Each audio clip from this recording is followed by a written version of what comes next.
D'après le site d'information d'Amiens, le RN, avec près de 9 millions de voix, 9 millions et demi de voix au premier tour et 126 élus au second, auxquels s'ajoutent 3 sénateurs, le RN pourrait décrocher une dotation record, plus de 20 millions d'euros par an.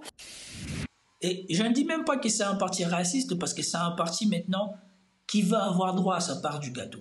La vérité sur le RN, en fait, c'est que le RN maintenant, ça faisait longtemps qu'ils couraient derrière leur part du gâteau.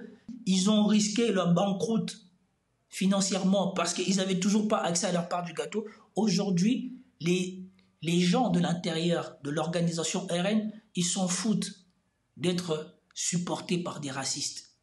Tant que les racistes leur permettent d'avoir leur part du gâteau, c'est qu'à quoi maintenant ils ont eu accès. Et croyez-moi que le RN sera beaucoup plus fort pour les présidentielles qui viennent, parce que maintenant, avec tous les députés qu'ils ont eus, et aux élections européennes et aux élections législatives, c'est le groupe qui va prendre le plus, enfin, c'est le parti politique qui va prendre le plus d'argent sur ces 2 prochaines années en France. Et donc, ils seront beaucoup mieux organisés pour les élections présidentielles qui viennent. Et donc, oui, ça ne les dérange pas d'être soutenus par des adhérents racistes, parce que ce qui compte, c'est d'être élu maintenant pour le RN. C'est d'avoir droit à sa retraite, c'est d'avoir droit à son salaire, c'est de bénéficier des privilèges de la République, c'est ça qu'ils veulent. Le reste, on verra plus tard. Et donc oui, peut-être que le RN est de moins en moins raciste parce qu'ils se rendent compte que c'est pas en étant raciste qu'ils réussiront à faire le maximum de voix, mais en ne rejetant pas leur raciste, ça leur permet d'être élus. Parce que cette base raciste-là, si elle se perd, les gens qui sont mécontents de la politique ou mécontents du système seront aussi insuffisants pour leur permettre d'accéder à des postes comme ils ont eu accès maintenant aux postes des députés. Parce qu'avant, quand ils avaient que des racistes, il leur manquait les mécontents, ils n'arrivaient pas à accéder au pouvoir. Ils ont besoin de deux. Ils ont besoin des racistes et des déçus du système pour rester au pouvoir ou pour accéder au pouvoir. Tu défendras la tienne après. Voilà. Voilà. Attendez. Pour vous le prouver, voilà, je vais vous le mettre puisque j'ai relevé ça ici. Normalement, je l'avais noté. Voilà. Qui a été créé par le premier. Le RN pourrait décrocher 1,5 million de voix au premier tour et 126 élus au second. Considérable pour les années. Mediapart, de son côté, en progression à l'Assemblée, n'a pas subi de véritable défaite. Mais pour autant, comme le fait libéral de la majorité absolue qu'il est, la recherche de compromis. Bon courage. Pendant ce temps, le Rassemblement national tente de tirer les leçons de ce scrutin. On va arriver troisième, très loin de la majorité absolue qu'il espérait. Le RN reconnaît, je cite, des erreurs de casting et des problèmes de formation. Faut-il pour autant, comme le fait Libération, évoquer un échec de l'extrême droite? Pour la Croix, le parti de Marine Le Pen et Jordan Bardella, en très nette progression à l'Assemblée, n'a pas subi de véritable défaite, mais plutôt un revers. Mediapart, de son côté, rappelle que les scores historiques du parti aux législatives lui garantissent une manne financière considérable pour les années à venir. D'après le site d'information d'Amiens, le RN, avec près de 9 millions de voix, 9 millions et demi de voix au premier tour et 126 élus au second, auxquels s'ajoutent 3 sénateurs, le RN pourrait décrocher une dotation record, plus de 20 millions d'euros par an. Et c'est sans compter évidemment la manne ouverte par les très bons scores aux européennes, qui lui permettent par ailleurs de se rallier, de prendre la tête même du groupe Patriotes pour l'Europe, qui a été créé par le Premier ministre hongrois Viktor Orban. Un ralliement décrypté par nos amis du site de France 24, qui raconte comment l'extrême droite européenne veut détricoter l'Union européenne de l'intérieur. Le premier. Voilà. Comme vous venez de le voir, l'argent, ça fait longtemps que le RN court. Le FN est mort parce qu'ils n'avaient pas d'argent. Le RN a failli mourir parce qu'ils n'avaient pas d'argent. Et donc là, le plus important, c'était, ok, l'opportunité de gouverner était bien, mais l'opportunité de pérenniser leur situation est beaucoup mieux que la défaite, soi-disant, qu'ils auraient subie. Parce que là, ils auront les moyens d'être tout aussi organisés que les autres partis de France. Parce que là, le RN maintenant est devenu le parti politique qui va prendre le plus d'argent sur les 2 prochaines années avant les élections ou sur les 3 prochaines années avant les élections, c'est eux qui vont prendre le plus d'argent et donc qui seront les mieux préparés, ou en tout cas qui arriveront avec le plus de moyens pour faire campagne. Ça, c'est la première chose. Et vous avez l'alliance, si vous voulez, entre le camp du bien, la gauche et ses grands sentiments, l'antifascisme, et le cercle de la raison. Ce qui veut dire qu'à l'arrivée, vous avez exclu une grande partie, c'est-à-dire c'est la grande négociation, sauf il y a 10 millions de Français qui sont exclus de la table, si vous voulez. Et vous dites, c'est la même chose. Les deux solutions, il y a la tradition. Ben non, si vous voulez, si vous avez... Alors, c'est pitoyable, franchement, ça fait de la peine de voir ces gens-là vieillir, de voir Elisabeth Lévy, de voir Michel Onfray, tous ces gens-là, tu commences à te rendre compte qu'il y a un problème. Comment est-ce qu'on peut dire qu'on a exclu le RN quand le RN a réussi à avoir ces 20% de Français sur les listes électorales qui ont voté pour lui? Quand le RN a réussi à avoir 36% ou 30% des suffrages exprimés? Et en quoi est-ce un problème que les autres Français aient voulu autre chose que le RN? En quoi est-ce mal? Est-ce que qui que ce soit a mis un pistolet sur la tête des Français pour leur imposer de voter autrement que le RN? Pourquoi cette dame, elle essaye de faire croire que le RN, ils avaient un réserve de voix possible ailleurs? Où? Quand? Comment? 60% d'électeurs, si on compte la moitié des macronistes qui sont de droite, et vous avez le programme du Front Populaire, ça me paraît pas démocratique. Mais sauf Elisabeth Lévy. 60% des électeurs qui sont de droite. Repartons encore sur les chiffres, parce que franchement, cette dame, bon, c'est ça le problème avec les Français cultivés à la littérature. Hein. La plupart de ces gens-là n'ont jamais eu à réfléchir en maths. Ils ont bifurqué de le lycée. De le lycée, ils ont abandonné les mathématiques, la réflexion, la logique. 60% des électeurs sont de droite. Où? Quand? Comment? Ensemble, on ne sait pas si c'est de droite ou de gauche, c'est un ensemble de personnes. La droite, c'est la LR. Et donc, si on prend LR, on prend les Républicains, on a 5% des suffrages exprimés. Et on a 32% des suffrages exprimés à Rassemblement national. Ce qui nous fait moins de 40% des suffrages exprimés. Même si on rajoute divers droites, on est toujours à presque juste au-dessus des 40% des suffrages exprimés. Ensemble, c'est autre chose. Certes, c'est centre-droit, mais c'est pas la droite. Donc, c'est une catastrophe d'écouter ces genres de personnes. Soit ils n'ont pas l'intelligence de voir les choses pour ce qu'ils sont, tellement ils sont bloqués dans leur idéologie et ils ne veulent pas assumer qu'ils se sont trompés, qu'ils ont tort, ils préfèrent mentir. Soit il est temps qu'on laisse la place à d'autres gens. Quitte à défendre des idées de droite, autant mieux les défendre avec intelligence et non avec idéologie.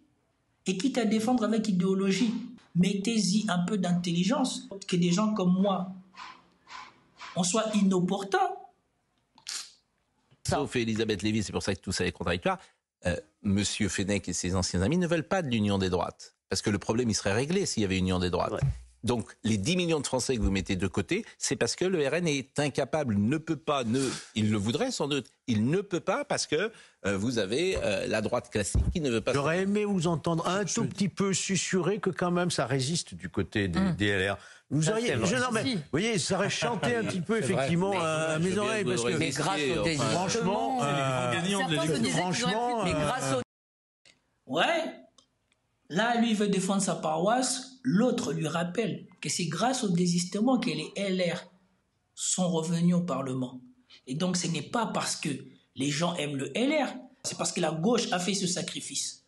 Donc, si cette démonstration, ce n'est pas la preuve que cette émission, ces gens-là, ne servent plus à rien et poussent les Français à se tromper et à faire de la peine, comme je vous montrerai, ou en tout cas, si on a le temps, comme je ferai le décryptage du Français adhérent du Rassemblement national qui est quasiment sur les points de pleurer tellement il a la rage, vous comprenez pourquoi ces gens-là sont trompés. Parce que quand vous les attendez, on leur fait croire que voilà, 4 Français sur 10 ou 5 Français sur 10 pensent comme eux.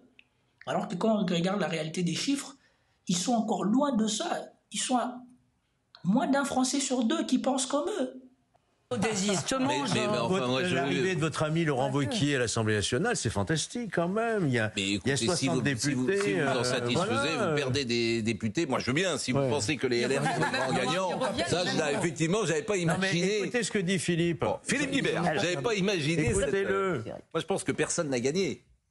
Non, je pense que... Et ça veut pas dire que tout le monde a perdu. Hein. Oui. Parce qu'il y en a qui ont moins gagné que d'autres. Non, mais je pense que le fait marquant de ce deuxième tour, c'est que le RN a échoué dans son entreprise de respectabilisation, de normalisation. On a passé la semaine à découvrir des candidats du RN plus farfelus et exotiques, pour pas dire autre chose, que l'autre. Et donc ça a beaucoup marqué les Français, parce que on ne comprend pas ce qui s'est passé hier sans voir que la stratégie de désistement a été complètement validée par les électeurs, et par les électeurs de tous côtés. Oui. C'est-à-dire qu'il y a des électeurs de gauche qui ont été votés pour des candidats de droite et des candidats macronistes contre leurs convictions, et il y a des électeurs de droite et du centre qui ont été votés pour des candidats de gauche.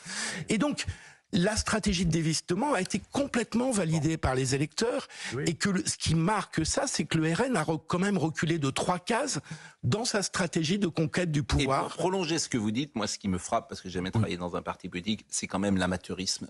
Certains, effectivement, proposer des candidats dont une jeune femme a une casquette de la Luftwaffe sur la tête, c'est pas sérieux. Voilà. Donc quand on est le premier parti de France, quand on est le premier parti de France, on doit avoir une sorte de DRH sans doute au plus haut niveau, qui voit tous les candidats, qui sait qui est qui, et effectivement, je rejoins Philippe, les profils de certains candidats ne sont pas convenables pour ceux qui sont amenés à gouverner la France. Mais est-ce que je peux...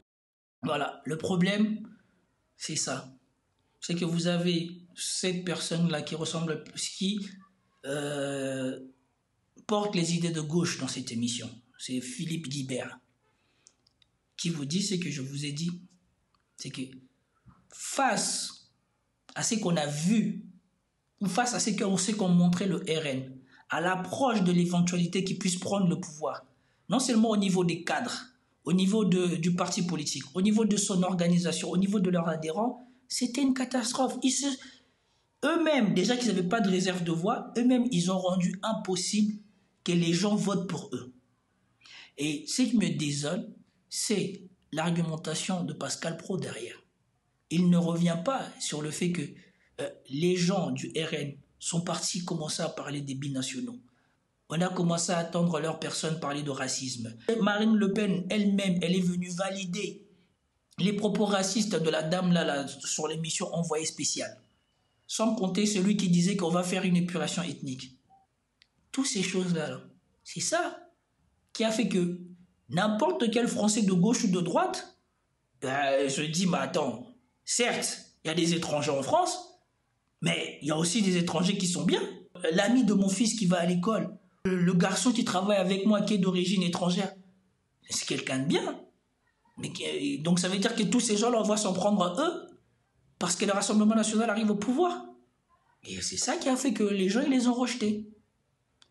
Et donc c'est leurs idées, c'est les idées sur lesquelles repose ce parti qui pose problème. Et ici, on vous dit non, ce qui pose problème, c'est l'organisation. Que le parti, en soi, accepte de rassembler tous les racistes de France, ce n'est pas un problème. Ce qui est un problème, c'est qu'on n'a pas mis les élus qui allaient cacher qu'on était raciste ou qu'on était un parti fondé ou basé sur les racistes de France. Je peux faire une remarque là-dessus.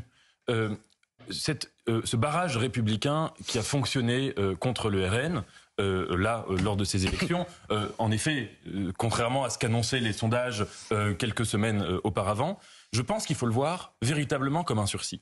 En 2017 déjà, quand Emmanuel Macron a été élu, tout le monde disait si Emmanuel Macron échoue dans sa mission, et il l'avait dit le soir de son élection, ma mission c'est que dans 5 ans les Français n'aient plus envie de voter pour Marine Le Pen, n'aient plus besoin ou envie de voter pour Marine Le Pen, eh bien les gens disaient déjà il y a un côté sursis. Il ne faut pas oublier qu'en 2017, quand Emmanuel Macron est élu, L'amateurisme complet de Marine Le Pen est révélé au grand jour, si bien que tout le monde... vous ne pouvez pas dire amateurisme complet. Non, je parle du point de vue des observateurs politiques. Oui, mais alors les observateurs politiques, bon, je les connais aussi. Politique de Marine Le Pen après ce fameux débat. Oui. Et évidemment, ce qu'on a vu, c'est...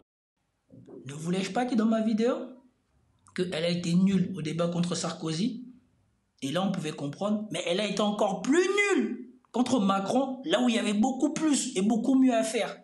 Parce que Macron, au moment où ils avaient eu leur débat, Macron avait des casseroles, il y avait des choses qui n'étaient pas claires. On venait de voir la séquence de Fillon qui est allée beaucoup trop vite. Tandis qu'il y avait la même séquence pour Macron et personne ne semblait relever. Une montée en puissance du Rassemblement national pendant 7 ans. Mais bien sûr. Donc ce que je veux dire ici, c'est que vous avez raison, il y en a qui ont moins gagné que d'autres et moins perdu que d'autres. Mais ce qui va se passer dans l'année à venir, ça veut dire tous les individus qui aujourd'hui vont être aux responsabilités et sont confrontés devant leurs responsabilités, eh bien ils vont, si vous voulez, ils vont vivre de manière beaucoup plus intense le poids qu'a eu Emmanuel Macron en 2017 et qu'il n'a pas réussi à honorer. On va voir le sujet, comment dire, quel Premier ministre, mais je voulais vous montrer les tweets de notre ami Gilles-William Golnadel, parce que je pense aujourd'hui aux Juifs français, qui doivent être extrêmement inquiets de ce qui se passe. Oui, c'est vrai. Bien évidemment, on n'allait pas y échapper. Le pro-sioniste Pascal Praud faire une émission sans se plaindre des Juifs français, on n'allait pas y échapper. Alors, c'était tout pour cette vidéo. J'espère que vous avez apprécié. Si vous avez apprécié, commentez, likez, partagez. Et je vous dis à plus tard. Peace out.